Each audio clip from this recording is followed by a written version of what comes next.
Qu'il s'agisse de s'associer en achetant un fonds d'officine ou bien en faisant l'acquisition de parts, ces investissements nécessitent plusieurs niveaux d'attention sur le plan financier. Tout d'abord, pour financer ces projets, il convient de recenser les différentes dépenses auxquelles il faut faire face, sans rien oublier, et les ressources dont chaque associé peut disposer, associé exerçant et associé investisseur, dons familial, économie, prêts divers.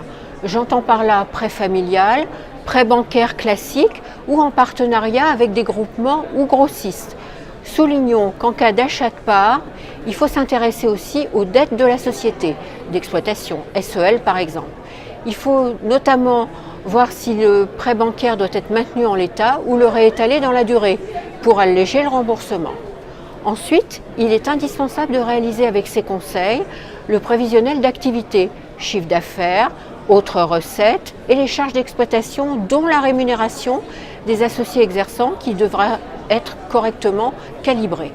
Ce prévisionnel doit démontrer la capacité de la structure à faire face à ces crédits tout en laissant une marge de sécurité.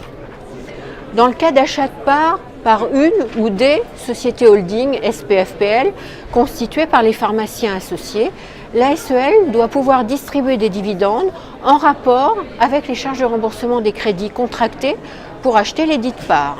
Enfin, en cas d'associé minoritaire, il est indispensable d'étudier avec les conseils comment se prémunir du risque d'être privé des dividendes qui lui permettraient de rembourser son crédit, puisque ce sont les associés majoritaires qui décident de l'affectation des bénéfices. On voit que ces différents sujets requièrent l'accompagnement de spécialistes, experts comptables notamment, qu'il faut inviter autour de la table pour réfléchir à ces différentes questions.